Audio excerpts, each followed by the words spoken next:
February 19th, 1945. Dawn stretched over Iwo Jima like a thin sheet of smoke. The volcanic ridges, jagged and blackened, caught the first pale light, and the island seemed almost serene. But the calm was a cruel illusion. Somewhere beyond the horizon, the U.S. Navy had gathered, and with it, a mechanical terror the Japanese defenders had never faced. Amid the rumble of ships and distant artillery, a single artillery piece, small, deceptively simple, yet devastating, rolled into position on the beach. The Marines called it the bazooka, but to the Japanese troops dug into bunkers on Mount Suribachi, it quickly earned a far more ominous reputation. They had trained for mortars, machine guns, even flamethrowers, but nothing had prepared them for this strange, slender tube that could launch a rocket capable of ripping through steel doors and reinforced concrete with eerie ease.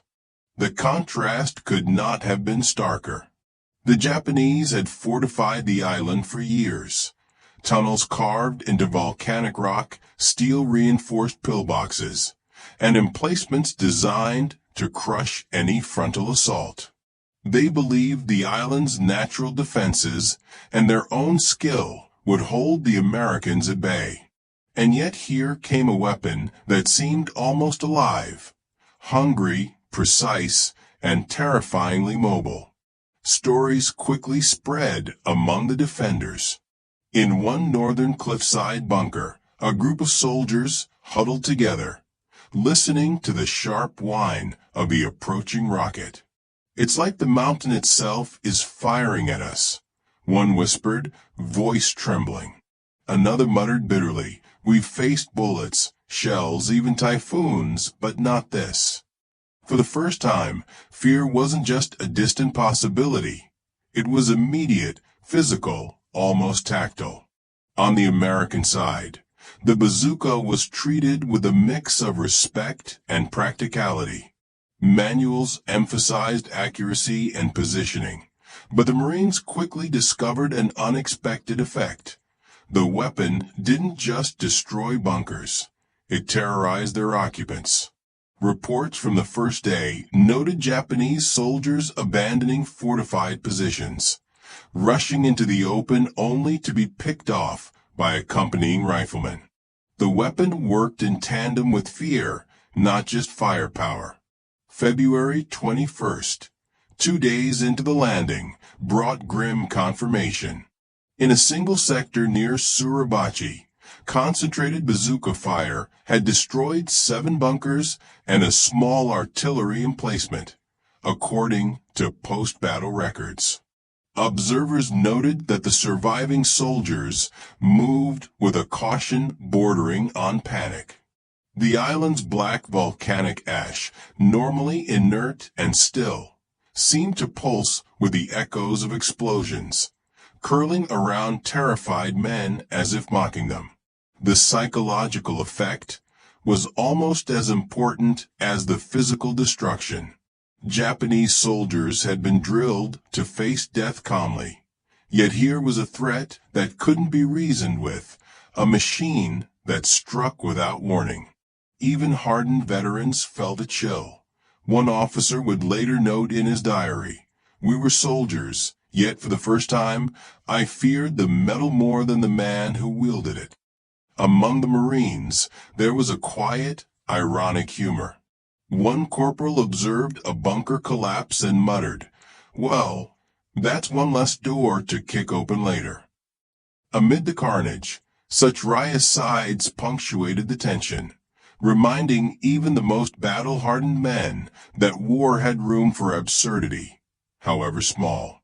By mid-morning, the island's landscape had already been transformed. Craters pocked the beaches, black smoke rising from collapsed emplacements. The bazooka, small enough to be carried by a single Marine, had turned natural and man-made defenses alike into ruins. For the Japanese defenders, every whistle of an incoming rocket was a reminder. The world had changed. Their training, their confidence, their carefully laid plans. None of it mattered when a single tube could pierce their strongholds like a knife through paper. And yet, there was a human dimension beyond the destruction. Some soldiers wrote hurried letters to loved ones, pausing briefly to glance at the rising sun through their bunker vents. They knew fear, but they also knew resilience. In those brief, poignant moments, one could glimpse the tension between mortality and duty, the quiet courage that persisted even when confronted with a weapon designed to break it. As smoke continued to rise from the shattered bunkers, Marines pressed on, aware that the bazooka was not just a tool, but a symbol of innovation, of overwhelming firepower, and of the unshakable terror it could inflict. For the Japanese soldiers on Iwo Jima, the arrival of this so-called devil's instrument marked the beginning of a day they would never forget. A day when survival depended not just on skill, but on confronting a fear more immediate, more physical than death itself. And yet, as any observer might note, this was only the beginning. The weapon's true test, its ability to alter not just a battle, but the very psychology of those who faced it, was still to come. By late afternoon, February 19th, 1945, Iwo Jima had already begun to look like a place few men could recognize. Smoke twisted across the volcanic ridges, mingling with ash kicked up by constant artillery fire. Amid the chaos, the bazooka, small, unassuming, yet devastating, had proven that it was more than just a tool. It was a force capable of reshaping the battlefield, and more insidiously, the minds of those who faced it. Japanese soldiers, trained to endure, now moved with hesitation that betrayed something deeper than caution. On the northern cliffs, one officer wrote, "Our strategies crumble faster than our bunkers." The contrast between expectation and reality had never been sharper. Where once the defenders had believed the island's terrain and tunnels would be their shield, now each volley of fire brought the cold certainty that nothing, not even the earth beneath them, was safe. The bazooka's psychological impact was amplified by its efficiency. Marines reported that one well-placed shot could render a bunker useless in seconds. In one instance, a single rocket destroyed the fortified northern emplacement near Motoyama, a position previously thought impervious to direct assault. Post-battle reports estimated that by day's end, over 15 defensive positions had been neutralized specifically by bazooka fire. For the men inside, these were not mere statistics. They were personal crises, moments when death could come through steel or smoke. The battlefield itself became a stage for human resilience and terror. Marines advancing behind bazooka teams could see Japanese soldiers abandoning strongholds, running across open terrain with wild eyes.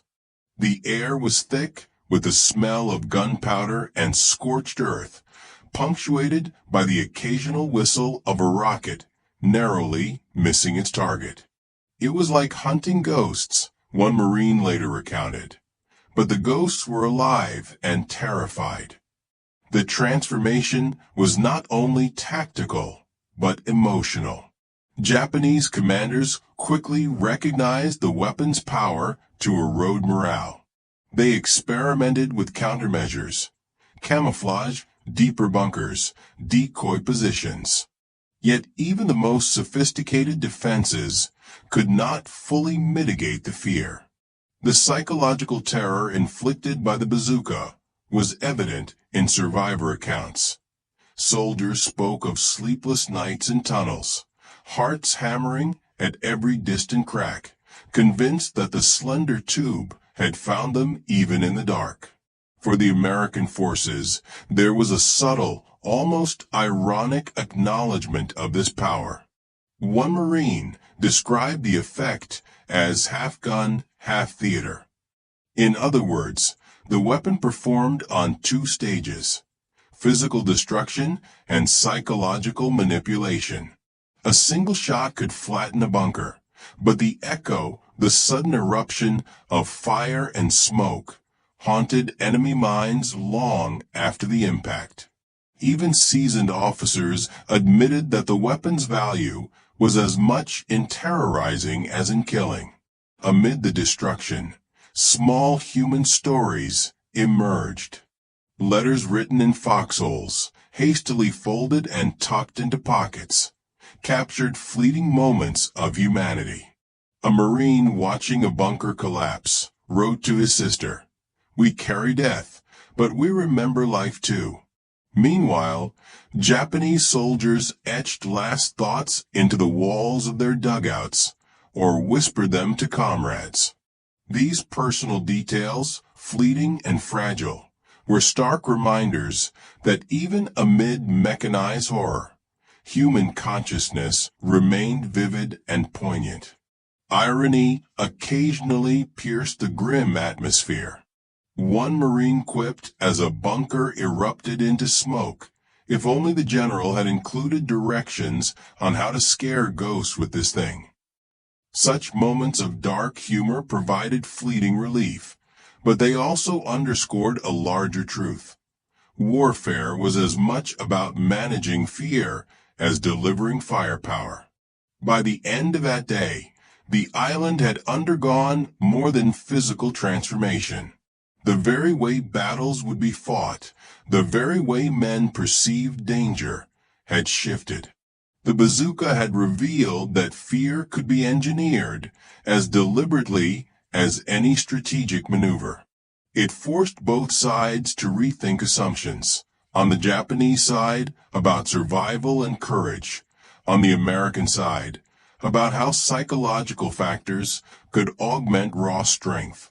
Historians would later note that Iwo Jima became a turning point not just in tactical warfare, but in the use of weapons to influence morale. General Holland Smith, commander of the V Amphibious Corps, remarked, "Sometimes it is not the size of the weapon, but the fear it inspires, that decides the day." The bazooka's role on Iwo Jima was a testament to this principle. As night fell, the island remained scarred but alive, a silent witness to the transformation wrought by a slender tube of steel and explosives. For the Japanese soldiers who survived, fear had become a constant companion. For the Marines, the weapon was a reminder of ingenuity and the strange, uneasy duality of destruction and strategy. In the end, the day's events proved one enduring truth. In war, fear is as potent a weapon as any bullet, shell, or rocket. And on Iwo Jima, February 19, 1945, the bazooka had become that weapon, forever altering the battlefield, the minds of men, and the story